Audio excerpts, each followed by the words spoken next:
Eu nunca pensei que um dia estaria aqui contando isso para você. Meu nome é Marco e durante 7 anos a penitenciária estadual de São Miguel foi minha casa, se é que posso chamar aquele lugar de casa. Hoje, 3 anos depois de sair, ainda acordo de madrugada ouvindo os ecos daqueles corredores, sentindo o cheiro de umidade e medo que grudava na pele como uma segunda camisa. Era março de 2015 quando pisei lá pela primeira vez. 22 anos, condenado por um assalto que deu errado, muito errado. Mas não é sobre o crime que vim falar com você hoje. É sobre o que acontece quando as grades se fecham e ninguém está olhando. É sobre os 6 momentos que me marcaram para sempre. 6 vezes em que pensei que não veria o sol nascer no dia seguinte. Você já se perguntou o que realmente acontece dentro de uma prisão?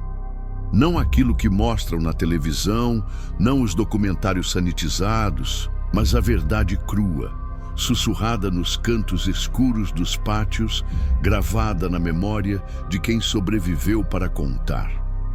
A primeira coisa que aprendi foi simples.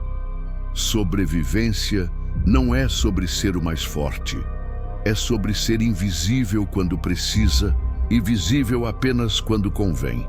Mas nem sempre conseguimos controlar quando os holofotes se voltam para nós. Minha primeira semana lá dentro foi como caminhar numa corda bamba sobre um abismo. Tudo era novo, tudo era perigoso. Os outros detentos te observam, te testam, procuram sinais de fraqueza, mas não foram eles que quase me quebraram logo no início. Foram os guardas. Novato, você acha que está em casa? Foi a primeira coisa que ouvi do agente Santos quando cheguei ao pavilhão C. Alto, magro, com aquele olhar que parecia atravessar sua alma e encontrar todos os seus medos escondidos. Aqui você não tem direitos, você tem obrigações, e a primeira delas é me respeitar. Eu ainda não sabia, mas aquelas palavras eram mais do que uma apresentação. Eram uma declaração de guerra contra a minha dignidade, contra tudo que eu ainda considerava humano em mim mesmo. E nos 7 anos que se seguiram, essa guerra teve muitas batalhas. 6 delas quase me custaram tudo. Você consegue imaginar viver sob constante ameaça? Não apenas dos outros presos, mas daqueles que deveriam garantir sua segurança? É como viver num pesadelo onde você nunca acorda, onde cada dia traz uma nova forma de humilhação, uma nova maneira de te fazer sentir menos que nada. O primeiro relato que preciso compartilhar aconteceu apenas 2 semanas depois da minha chegada. Era uma quinta-feira. Eu me lembro perfeitamente, porque nas quintas sempre serviam aquela sopa aguada que chamavam de jantar. Eu estava na fila, tentando não chamar atenção, quando ouvi meu nome sendo gritado. Silva, venha aqui agora! Era o Santos novamente. Meu estômago embrulhou na mesma hora. Nos últimos dias, ele tinha desenvolvido uma obsessão estranha comigo, sempre encontrando motivos para me chamar a atenção, sempre inventando regras que só se aplicavam a mim. Caminhei até onde ele estava, perto da grade principal do refeitório. Os outros detentos continuaram comendo, mas eu sabia que todos estavam prestando atenção. Na prisão, qualquer confronto com a autoridade vira espetáculo. Você acha que é especial, Silva? Ele perguntou, se aproximando tanto que eu conseguia sentir seu hálito. Você acha que porque é novinho, bonito, vai ter tratamento diferenciado aqui? Eu não respondi. Aprendi rápido que, com certos guardas, qualquer resposta é a resposta errada. Mas meu silêncio só pareceu irritá-lo mais. Estou falando com você, ele gritou, empurrando meu ombro. Quando eu fizer uma pergunta, você responde? Não, senhor, eu murmurei. Não acho que sou especial. Ele sorriu, mas não era um sorriso amigável. Era o sorriso de alguém que encontrou um novo brinquedo para quebrar. Que bom, porque vou te ensinar exatamente qual é o seu lugar aqui. Amanhã, às 5 da manhã, você vai estar na minha frente para uma revista especial. E Silva, ele Se inclinou mais perto. Se você pensar em reclamar para alguém, em fazer qualquer gracinha, eu garanto que sua vida aqui vai ficar muito, muito complicada. Aquela noite, eu não dormi. Fiquei ali na minha cama, se é que posso chamar aquele colchão fino sobre uma tábua de cama, olhando para o teto rachado do pavilhão, ouvindo os roncos e murmúrios dos outros presos, tentando imaginar o que me esperava no dia seguinte. A revista especial começou às 5 da manhã em ponto. Santos me levou para uma sala pequena nos fundos do pavilhão. Uma sala que eu nunca tinha visto antes. Era apenas ele e outro guarda, um homem mais velho, que todos chamavam de Sargento Moura. Tire a roupa, foi a primeira ordem. Eu hesitei. Não era a primeira revista que eu passava desde que cheguei lá. Mas alguma coisa naquele ambiente, naquele olhar dos dois, me fez sentir que isso não era procedimento padrão. Eu disse, tire a roupa, Santos gritou. Ou você quer que eu chame mais gente aqui para te ajudar? Comecei a me despir, sentindo meu rosto queimar de humilhação. Camisa, calça, cueca, tudo foi para o chão enquanto os dois me observavam, como se fossem donos de um animal no zoológico.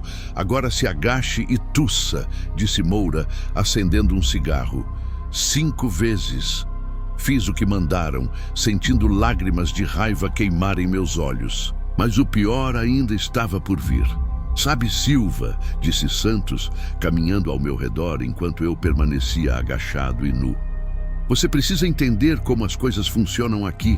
Nós somos seus donos agora. Quando acordar, quando comer, quando cagar, quando dormir, tudo depende do nosso humor. Ele parou na minha frente e se abaixou para ficar na minha altura. E se você pensar, por um segundo sequer, em causar problemas, em reclamar, em fazer qualquer coisa que me desagrade, sua voz baixou para um sussurro ameaçador. Eu vou inventar que você estava planejando uma fuga. Vou plantar uma chave falsa na sua cela. Vou te colocar no isolamento por tempo indeterminado. E lá você vai descobrir o que realmente significa solidão. Você consegue imaginar o que é ouvir isso? Completamente vulnerável, humilhado, sabendo que qualquer reação sua pode ser usada contra você? É uma sensação de impotência que carcome sua alma aos poucos, que te faz questionar se você ainda é humano. Pode se vestir, disse Moura jogando a bituca do cigarro no chão. E lembre-se, menino, aqui dentro você é nada, menos que nada. Saí daquela sala com as pernas tremendo, não de frio, mas de uma mistura de medo e raiva que eu nunca tinha sentido antes. E essa foi apenas a primeira de muitas humilhações que viriam. Se essa história te lembra algo, compartilhe comigo. Nos comentários, às vezes, dividir o peso torna tudo mais suportável. Os dias seguintes passaram numa névoa estranha. Eu tentava manter a rotina, fazer meu trabalho na lavanderia, evitar problemas, mas sentia os olhos do Santos me seguindo por toda parte. Era como ter uma sombra ameaçadora que nunca te abandona. O segundo relato aconteceu 1 mês depois, durante uma briga no pátio. Não foi uma briga grande, apenas 2 caras discutindo sobre uma dívida de cigarro, mas acabou em empurra-empurra. Quando os guardas chegaram para separar, eu estava por acaso passando perto. Você! Santos apontou diretamente para mim. Estava envolvido nisso? Não, senhor, eu respondi imediatamente. Só estava passando. Ele se aproximou com aquele sorriso que eu já conhecia bem. Só estava passando, ele repetiu, como se estivesse saboreando as palavras. Que coincidência interessante. Toda vez que há confusão aqui, você está só passando por perto. Os outros guardas já tinham levado os briguentos dali, mas Santos permaneceu comigo no pátio.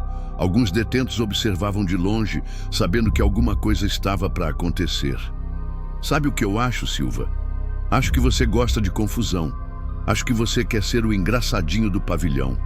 Li caminhou ao meu redor, falando alto o suficiente para que outros pudessem ouvir. Talvez seja a hora de te dar uma lição que você nunca vai esquecer. Meu coração disparou. Qualquer lição que viesse dele não seria nada boa. Me acompanhe, ele ordenou. Caminhamos até uma área isolada perto do Muro dos Fundos, um local onde não havia câmeras de segurança. Era ali que aconteciam as coisas que nunca apareciam nos relatórios oficiais. Encosta na parede e põe as mãos para cima, ele mandou.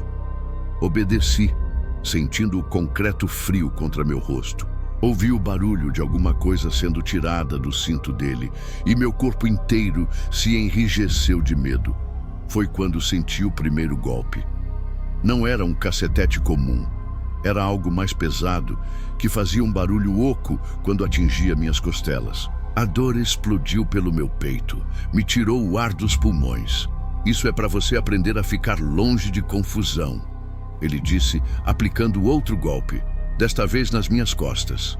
Mordi o lábio com força para não gritar. Sabia que qualquer som que eu fizesse só pioraria as coisas.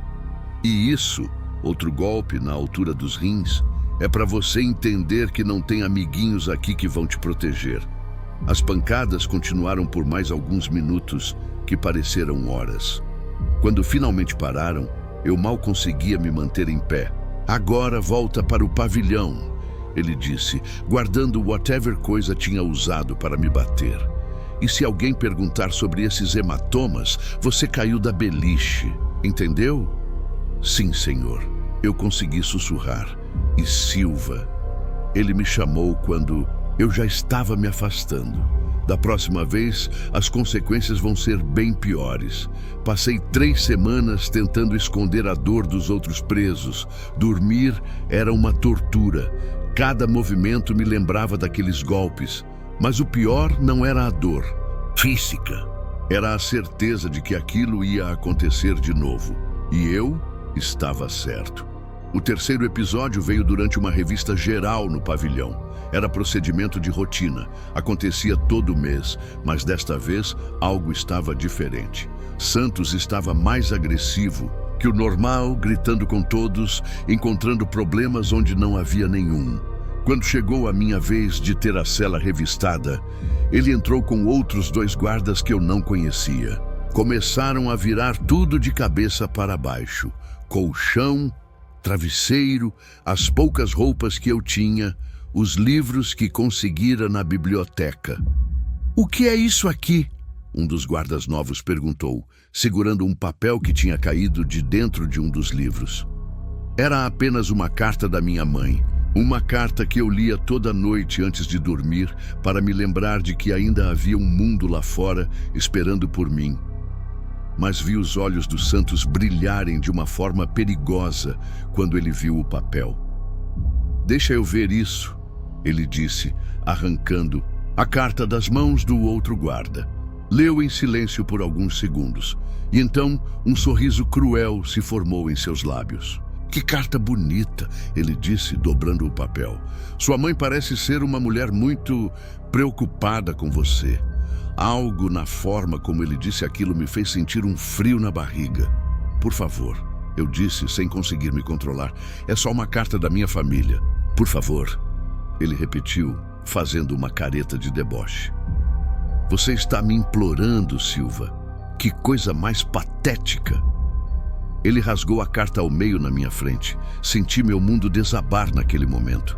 Aquela carta era a única conexão que eu ainda tinha com minha vida anterior, com a pessoa que eu era antes de me tornar apenas um número numa cela.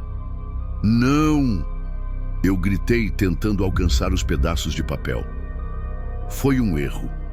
Assim que me movi, Santos me empurrou contra a parede com força.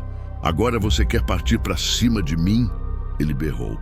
"Quer agredir um agente penitenciário?" "Não, eu só..." "Cala a boca!" ele me interrompeu. "Vocês 2, ele se dirigiu aos outros guardas. "Vocês viram, ele tentou me atacar. Isso, vai para o relatório." Meu sangue gelou. Eu sabia o que aquilo significava. Qualquer agressão a um funcionário resultaria em isolamento, em perda de direitos, em mais tempo de cadeia. "Ele não fez nada." Um dos guardas novos começou a falar, mas Santos o cortou com um olhar assassino. Você está duvidando da minha palavra? O guarda baixou os olhos e não disse mais nada. Era assim que a hierarquia funcionava ali dentro. A palavra de Santos valia mais que a verdade. Silva, Santos se aproximou de mim novamente. Você acabou de comprar um problema muito grande, mas eu sou um homem generoso. Vou te dar uma chance de resolver isso sem envolver a diretoria. Eu esperava, sabendo que qualquer generosidade dele viria com um preço alto. Você vai me trazer informações, ele continuou, sobre o que acontece no seu pavilhão. Quem está planejando o quê? Quem está traficando? Quem está causando problema? Você vai ser meus olhos e ouvidos aqui dentro. A sugestão me atingiu como um soco no estômago. Ele estava pedindo para eu me tornar um X9, um delator. Na hierarquia dos presos, não havia posição mais baixa, mais perigosa. Eu não posso fazer isso, eu disse quase sussurrando. Você não pode? Ele riu. Ou não quer acabar com uma faca nas costas numa madrugada qualquer? Porque é exatamente isso que vai acontecer se os outros descobrirem que você está me passando informação. Ele me encurralou perfeitamente. Se eu concordasse, estaria morto para os outros presos. Se recusasse, ele inventaria alguma acusação contra mim que me colocaria em isolamento ou pior. Você tem até amanhã para decidir. Ele disse, pisando nos pedaços rasgados da carta da minha mãe. E Silva, escolha bem. Sua vida depende disso. Naquela noite, pela segunda vez, desde que cheguei ali, eu não consegui dormir. Mas desta vez não era medo que me mantinha acordado. Era desespero. Era a sensação de estar sendo empurrado para um abismo sem fundo, onde cada opção era pior que a anterior. Você teria feito o mesmo no meu lugar? Me diga abaixo. Porque até hoje eu me pergunto se existia alguma saída daquela situação. A resposta que eu dei no dia seguinte mudou tudo. Mudou não apenas minha experiência na prisão, mas quem eu era como pessoa. E foi o começo dos 3 episódios mais intensos que ainda estavam por vir. Quando Santos veio cobrar minha decisão, eu estava preparado. Havia passado a noite inteira pensando, planejando, tentando encontrar uma terceira opção numa situação que parecia ter apenas 2 saídas ruins. E então, Silva, qual vai ser? Eu aceito, respondi, mas com uma condição que ele não esperava. Ele arqueou uma sobrancelha, curioso. Quero imunidade total, continuei. Se eu for fazer isso, você me protege de qualquer problema. Qualquer briga, qualquer investigação, qualquer coisa. E quero que fique registrado que estou cooperando por pressão sua, não por vontade própria. Por um momento pensei que ele fosse explodir de raiva, mas então começou a rir, uma risada que não tinha nada de divertido. Você acha que está em posição de negociar comigo? Ele perguntou. Não, eu respondi honestamente. Mas você precisa de informações confiáveis e eu preciso continuar vivo. Se você me queimar com os outros presos, perde sua fonte. Se eu morrer, perde sua fonte. Então, sim, acho que temos algo a negociar. Foi a primeira vez que vi algo parecido com respeito nos olhos dele. Ou talvez fosse apenas interesse renovado em seu novo projeto. Interessante, ele murmurou. Muito bem, Silva. Você tem sua imunidade. Mas em troca quero informações reais. Nada de enrolação, nada de mentira. E se eu descobrir que você está me passando para trás... Ele não terminou a frase, mas não precisava. A ameaça estava clara no ar entre nós. O quarto relato começou 2 semanas depois, quando finalmente tive algo para reportar.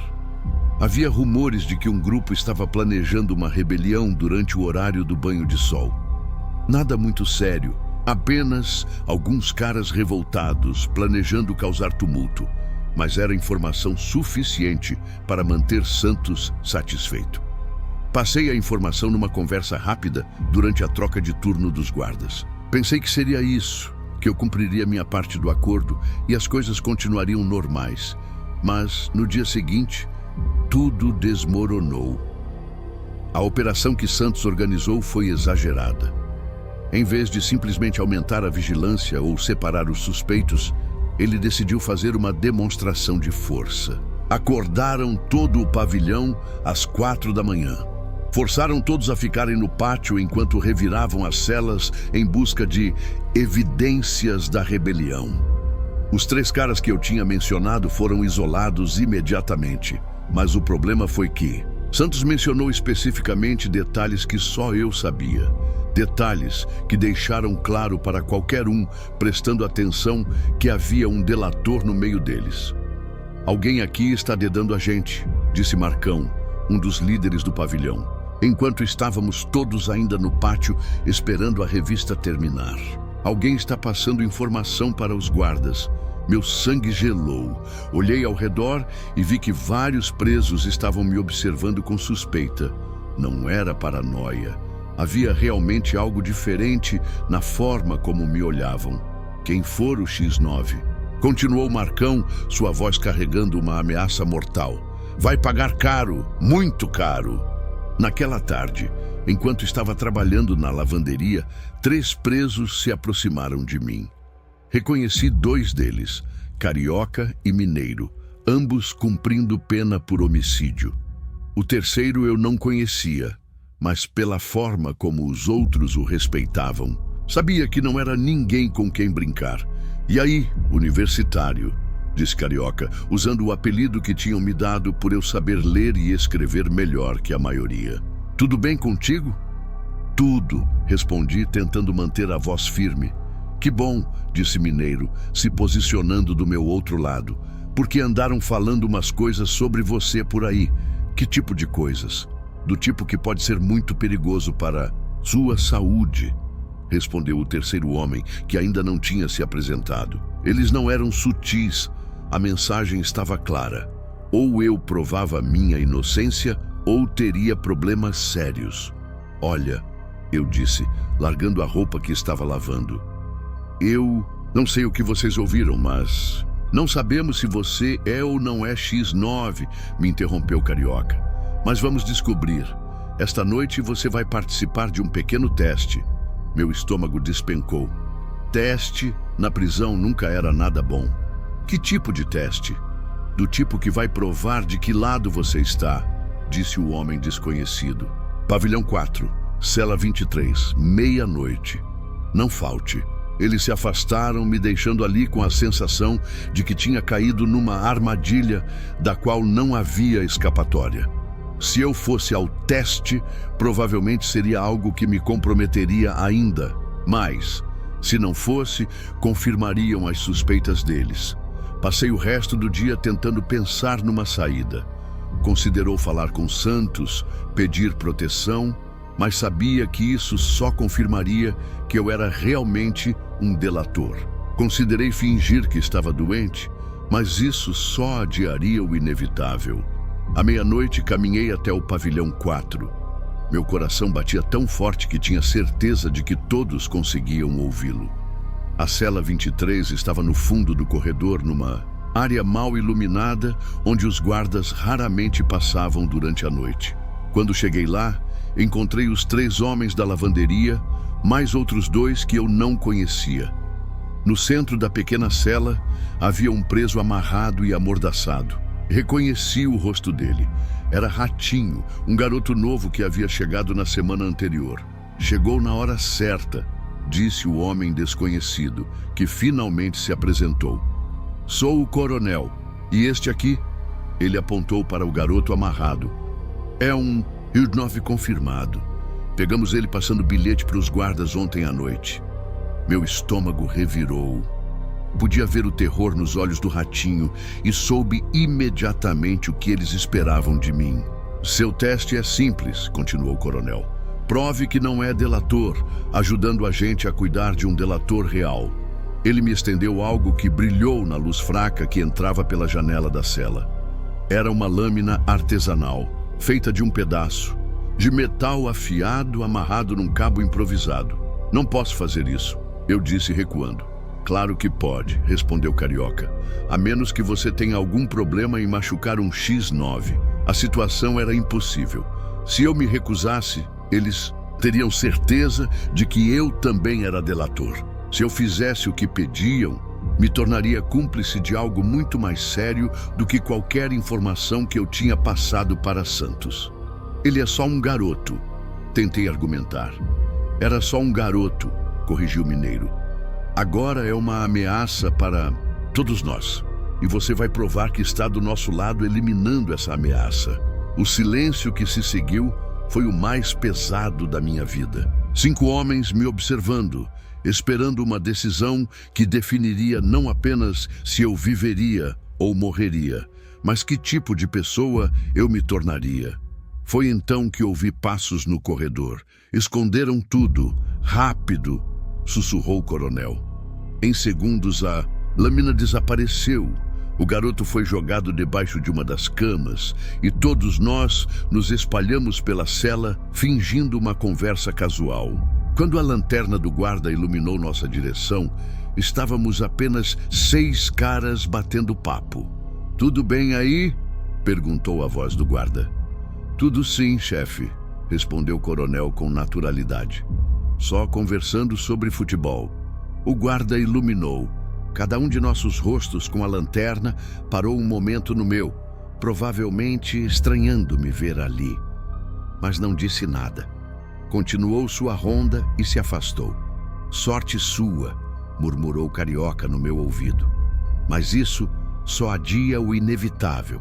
Amanhã, à noite, mesmo horário. E dessa vez não vai ter interrupção." Saí daquela cela sabendo que tinha menos de 24 horas para resolver uma situação impossível. E foi aí que tomei a decisão mais arriscada da minha vida. No dia seguinte, procurei Santos na primeira oportunidade. "Preciso falar com você", disse quando o encontrei sozinho perto do portão principal. "Que coincidência", ele respondeu. "Eu também preciso falar com você. Parece que sua popularidade anda em baixa por aqui." Então ele já sabia. Claro que sabia.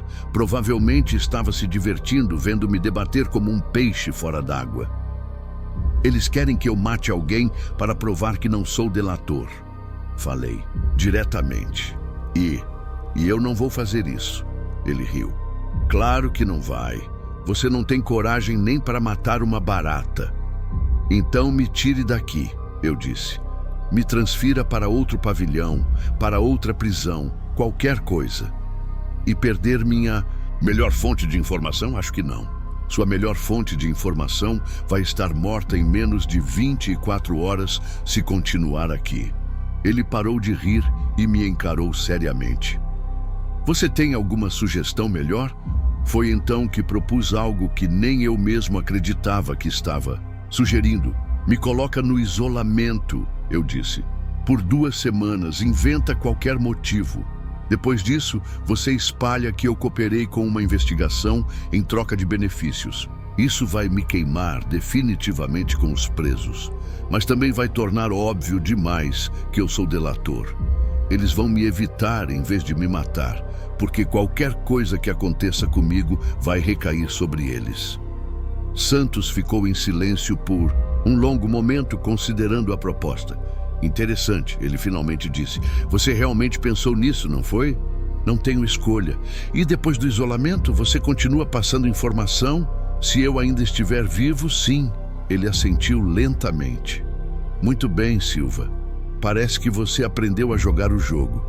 Amanhã de manhã você vai estar no isolamento por ameaças contra agentes penitenciários, oficialmente. E não oficialmente. Não oficialmente. Você está comprando tempo para não morrer. Esperamos que seja tempo suficiente." Naquela noite, eu não apareci na cela 23. Em vez disso, fiquei deitado na minha beliche, olhando para o teto, sabendo que do outro lado do pavilhão, 5 homens estavam decidindo meu destino. Sabia que no dia seguinte, quando me levassem para o isolamento, todos entenderiam o que havia acontecido. E foi exatamente isso que aconteceu. Às 6 da manhã, Santos e outros 2 guardas vieram me buscar. Fizeram o maior barulho possível, gritaram acusações inventadas, me algemaram na frente de todos os outros presos. "Silva, você está sendo levado para o isolamento por ameaças contra funcionários desta instituição", Santos berrou alto o suficiente para que todo o pavilhão ouvisse. Enquanto me arrastavam pelos corredores, pude ver os olhares dos outros presos. Não era mais suspeita que eu via em seus olhos. Era confirmação, era desprezo, era a certeza de que eu havia cruzado uma linha que não tinha volta. O isolamento foi uma experiência que merece seu próprio relato, o quinto da minha lista. 2 semanas numa cela de 2 metros por 3, sem contato humano, além dos guardas que traziam comida, sem livros, sem rádio, sem nada além dos meus próprios pensamentos para me fazer companhia. Você já ficou completamente sozinho? Não sozinho por algumas horas ou alguns dias, mas realmente isolado de qualquer contato humano significativo? É uma experiência que muda você de formas que você nem imagina. Nos primeiros dias, você luta contra o tédio. Depois de uma semana, começa a lutar contra a loucura.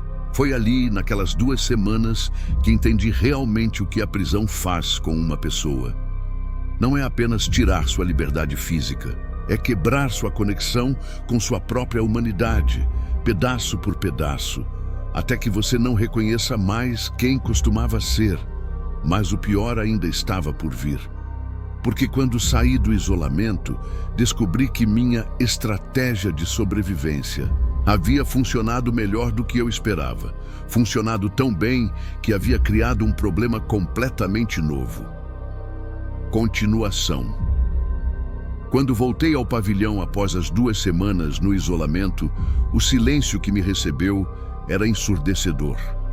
Não era apenas desprezo nos olhares dos outros presos, era algo muito pior. Era medo. Medo do que eu poderia fazer, do que eu poderia saber, de como minha presença poderia afetar suas próprias chances de sobrevivência ali dentro. Nos primeiros dias, tentei retomar alguma normalidade. Voltei ao trabalho, na lavanderia, tentei manter minhas rotinas, mas era como se existisse uma bolha invisível ao meu redor. Ninguém se aproximava, ninguém me olhava diretamente, ninguém falava comigo, a menos que fosse estritamente necessário. Eu havia me tornado um fantasma entre os vivos. Como está se sentindo de volta à convivência? Santos perguntou numa tarde, 3 dias depois do meu retorno.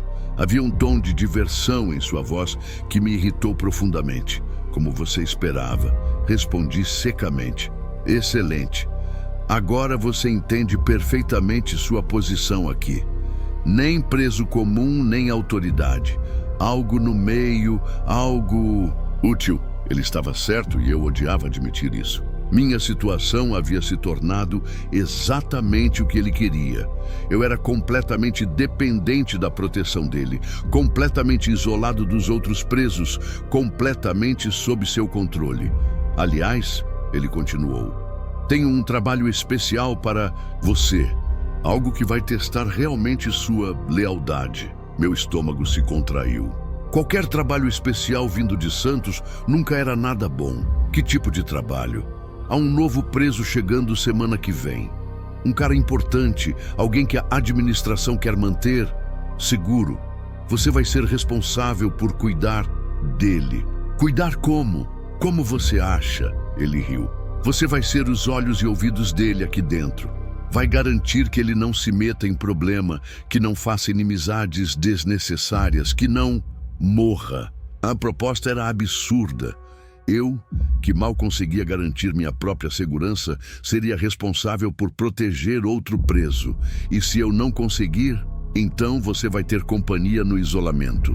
Ele respondeu, companhia permanente. O 6º e último relato que preciso compartilhar começou na segunda-feira seguinte, quando conheci Ricardo Mendes. 52 anos, cabelo grisalho, óculos de leitura e uma expressão de terror absoluto nos olhos. Parecia mais um contador que havia cometido um erro de papelada do que alguém que merecia estar numa penitenciária como aquela. Este é o Silva, Santos disse a ele durante a apresentação. Ele vai te mostrar como as coisas funcionam por aqui, vai te ajudar a se adaptar. Ricardo me cumprimentou com um aperto de mão trêmulo. Podia sentir que suas mãos estavam geladas e suadas ao mesmo tempo. Muito prazer, ele murmurou, mal conseguindo me olhar nos olhos. O prazer é meu, respondi, sabendo que aquela frase nunca havia sido menos verdadeira na minha vida. Nos dias seguintes, tentei cumprir minha nova função. Expliquei a Ricardo as regras não escritas da prisão. Onde se sentar no refeitório, como se comportar no pátio, quais presos evitar, como não chamar atenção. Ele absorvia tudo com a atenção, desesperada de alguém que sabia que sua vida dependia daquelas informações. Por que você está me ajudando? Ele perguntou numa tarde, enquanto caminhávamos pelo pátio. Era uma pergunta simples, mas que me pegou completamente desprevenido. Por que eu estava ajudando? Porque Santos tinha mandado? Por medo das consequências? Ou porque, depois de tanto tempo sendo tratado como menos que nada, finalmente ter alguém que dependia de mim me fazia sentir humano novamente? Porque todos merecem uma chance de sobreviver aqui dentro, respondi, e percebi que era a primeira coisa honesta que eu dizia. Em meses, mesmo alguém como eu, o que você fez não importa aqui dentro, menti. O que importa é como você se comporta. Mas eu estava errado. O que ele havia feito importava muito, e descobri isso da pior maneira possível. Era uma quinta-feira à noite quando Marcão se aproximou de mim no corredor. Fazia semanas que ele não falava comigo diretamente, então sua presença me deixou imediatamente alerta. Preciso falar com você, ele disse baixo. Sobre o quê? Sobre seu novo amiguinho. Meu coração disparou. O que tem ele? Você sabe. Pelo que ele está aqui, eu não sabia. Santos nunca havia me contado e eu não havia perguntado. Na prisão, às vezes é melhor não saber certos detalhes. Não, respondi honestamente. Estupro de menor.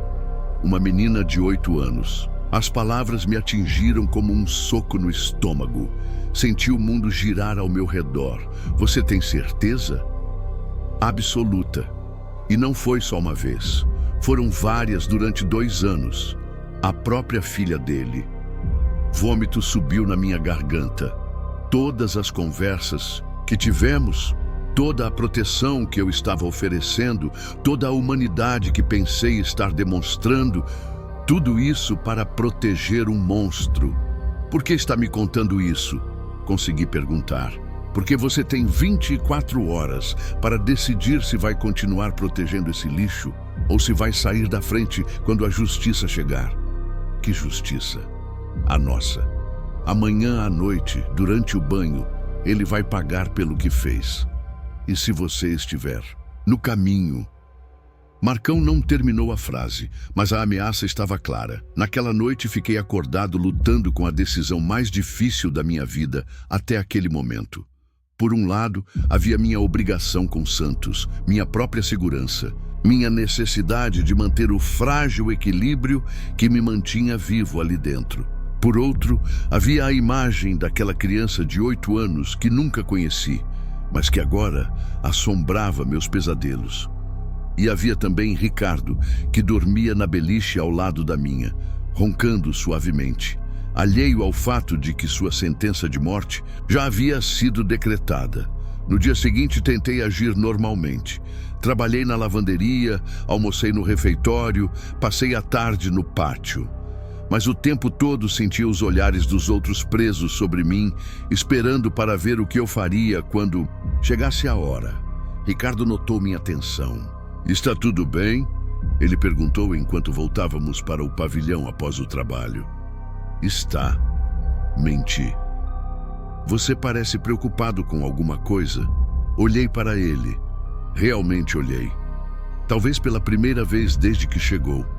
Vi um homem assustado, envelhecido, que parecia ter perdido todo o senso de dignidade própria.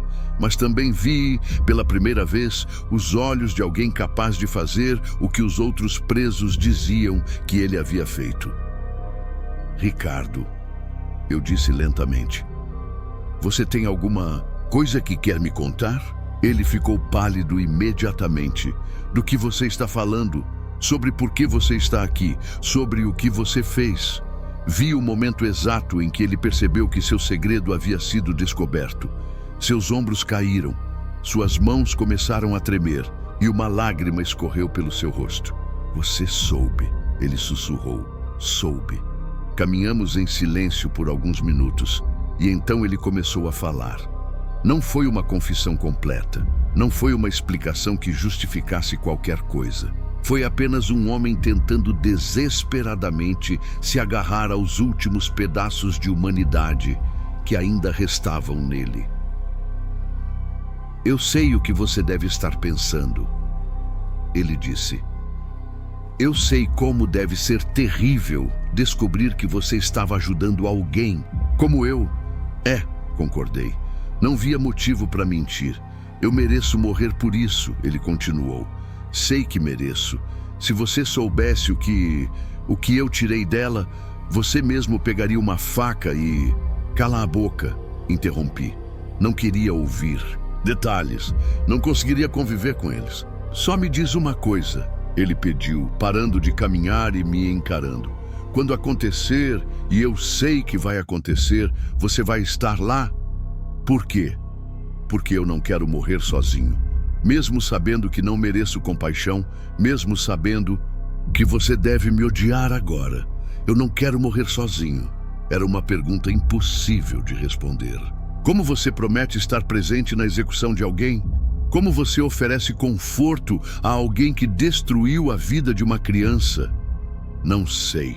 Foi tudo que consegui dizer. Aquela noite, a hora do banho chegou como sempre chegava. 20 presos. De cada vez, 15 minutos sob chuveiros que mal funcionavam, guardas que ficavam do lado de fora e só entravam quando alguém gritava. Eu sabia que Ricardo seria um dos primeiros a entrar.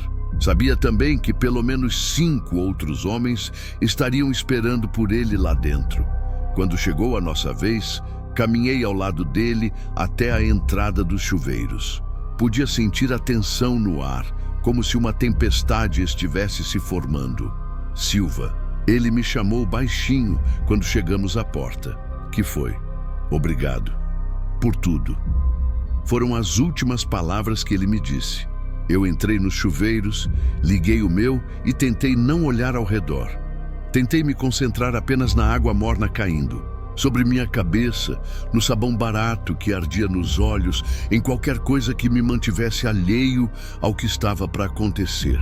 Mas então ouvi o primeiro grito. Não foi um grito de dor. Foi um grito de terror puro, o som que um ser humano faz quando percebe que vai morrer e não há nada que possa fazer para impedir. Fechei os olhos com força, tentando bloquear o som, mas era impossível. Outros gritos se seguiram, misturados com barulhos de luta, de corpos batendo contra as paredes, de algo cortante encontrando carne. Durou menos de 2 minutos. Quando o silêncio voltou, abri os olhos e vi Ricardo no chão, numa poça de água e sangue que escorria pelo ralo. Seus olhos estavam abertos, fixos no teto, e havia uma expressão de quase alívio em seu rosto. Ninguém viu nada, disse uma voz atrás de mim. Era Marcão. Ele escorregou e bateu a cabeça. Acidente. Os outros presos assentiram em silêncio. Mesmo aqueles que não haviam participado diretamente sabiam que era melhor concordar com a versão oficial. Silva. Marcão me chamou quando eu estava saindo dos chuveiros. Você fez a coisa certa não interferindo. Não respondi. Não sabia se havia feito a coisa certa ou não. Só sabia que havia testemunhado um homem morrer e não havia feito nada para impedir. Quando Santos soube do acidente, me chamou para uma conversa particular. Parece que você perdeu seu protegido, ele disse, sem demonstrar qualquer emoção. Parece que sim. E como você se sente em relação a isso? Era uma pergunta estranha vinda dele. Santos nunca se preocupara com meus sentimentos antes. Não sei, respondi honestamente. Sabe o que eu acho? Ele continuou. Acho que você finalmente entendeu como as coisas realmente funcionam aqui. Não é sobre justiça, não é sobre punição legal, não é sobre reabilitação. é sobre poder e sobre saber quando usar esse poder e quando se afastar e deixar outros usarem o deles. Ele estava certo e eu odiava admitir isso. Eu havia aprendido a navegar no sistema complexo de poder que existia dentro daquela prisão. Havia aprendido quando me submeter, quando resistir, quando colaborar e quando simplesmente sair de cena. Você se saiu bem, Santos continuou. Melhor do que eu esperava, para ser honesto. Acho que você finalmente encontrou seu lugar aqui dentro. Mas ele estava errado sobre uma coisa. Eu não havia encontrado meu lugar. Eu havia perdido completamente qualquer senso de quem eu era ou de onde pertencia. A pessoa que entrou naquela prisão 7 anos antes já não existia mais. Em seu lugar, havia algo que eu mesmo não reconhecia completamente. Os meses seguintes passaram numa rotina estranha. Continuei passando informações para Santos quando havia algo para reportar. Continuei sendo evitado pelos outros presos, mas também não era mais ativamente ameaçado por eles. Havia encontrado um equilíbrio precário, mas que funcionava. Então, numa manhã de abril, aconteceu algo que nunca esperei. Minha liberdade condicional foi aprovada.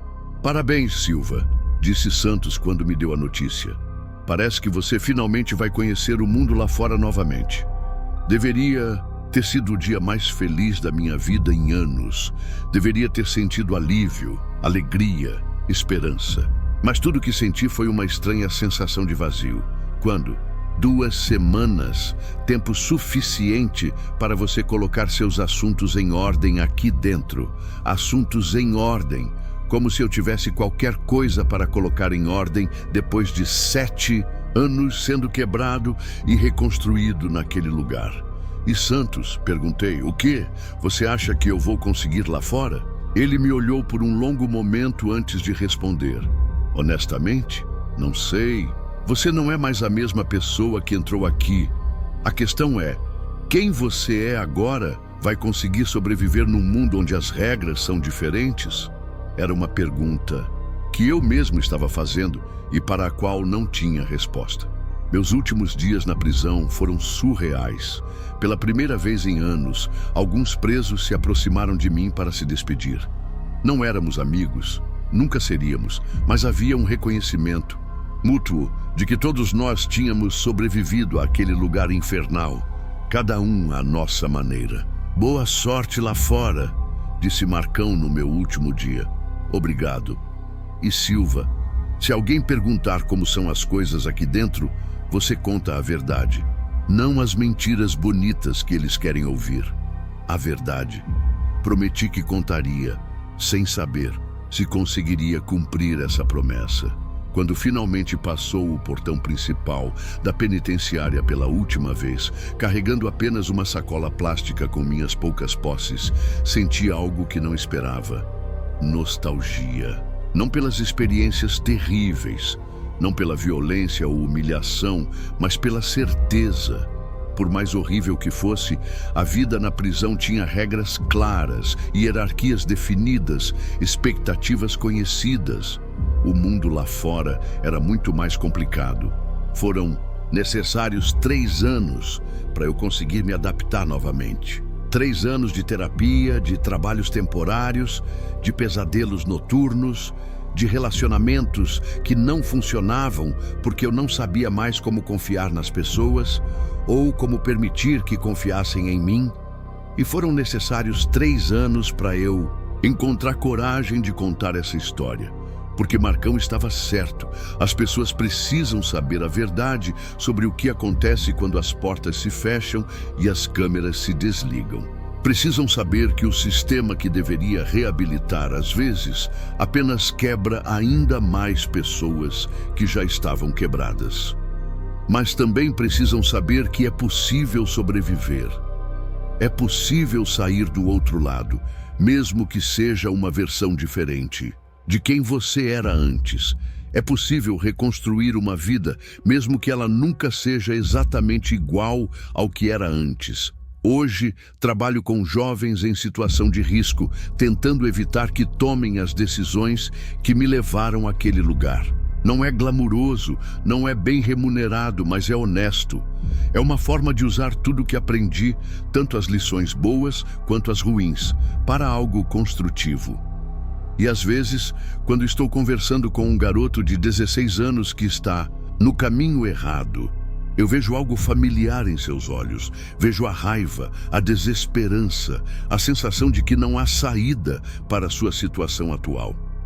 E então conto para ele sobre 6 momentos que mudaram minha vida. Não todos os detalhes, alguns segredos são pesados demais para dividir com qualquer um, mas o suficiente para que ele entenda que sempre há escolhas, mesmo quando parecem não existir. Sempre há uma forma de sobreviver, mesmo quando a sobrevivência parece impossível. E sempre há uma chance de recomeçar, mesmo quando você acha que perdeu tudo que o definia como pessoa. Os 6 relatos que compartilhei com você hoje não são apenas memórias de um ex-presidiário.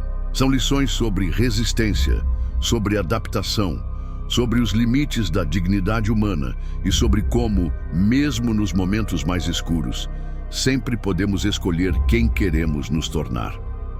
Santos estava certo sobre uma coisa: eu não sou mais a mesma pessoa que entrou naquela prisão em 2015, mas ele estava errado sobre outra. A pessoa que saí de lá não é menos humana, é apenas diferente. É alguém que conhece a escuridão, mas escolheu procurar a luz. É alguém que sobreviveu para contar essa história, na esperança de que ela possa fazer diferença na vida de alguém. Se você chegou até aqui, obrigado por me ouvir. Obrigado por me permitir dividir esse peso que carrego há tanto tempo. E se essa história te tocou de alguma forma, se ela te fez pensar diferente sobre prisões, sobre justiça, sobre segundas chances, então valeu a pena reviver cada momento doloroso para contá-la. Porque no final das contas, todas as vozes merecem ser ouvidas, mesmo aquelas que vêm de trás das grades, mesmo aquelas que carregam histórias que preferíamos não existir. Mesmo aquelas que nos lembram de que a linha entre o bem e o mal, às vezes, é muito mais tênue do que gostaríamos de admitir. E quem sabe, talvez ouvindo essas vozes, possamos construir um mundo onde menos pessoas precisem passar por essas experiências. Um mundo onde a justiça realmente signifique reabilitação, não apenas punição. Um mundo onde a segunda chance não seja apenas uma expressão bonita, mas uma realidade para todos que estão dispostos a lutar por ela. Obrigado por me acompanhar até o fim. Ainda há muitas vozes esperando para serem ouvidas. Ainda há muitas histórias esperando para serem contadas. E eu prometo que continuarei contando, enquanto houver pessoas dispostas a escutar, porque toda vida tem valor. Todo ser humano merece dignidade. E toda história, por mais dolorosa que seja, tem o poder de mudar outras histórias. Essa é a minha contribuição para esse mundo. Essa é a minha forma de transformar 7 anos de escuridão em algo que possa trazer luz para outros. E se você tem sua própria história para contar, se você tem suas próprias vozes que precisam ser ouvidas, não tenha medo de compartilhar. O mundo precisa de mais verdade, mais honestidade, mais coragem de falar sobre as coisas difíceis, porque no final somos todos sobreviventes de alguma coisa. E todos merecemos a chance de transformar nossa dor em propósito, nossa experiência em sabedoria, nossa história em esperança para outros.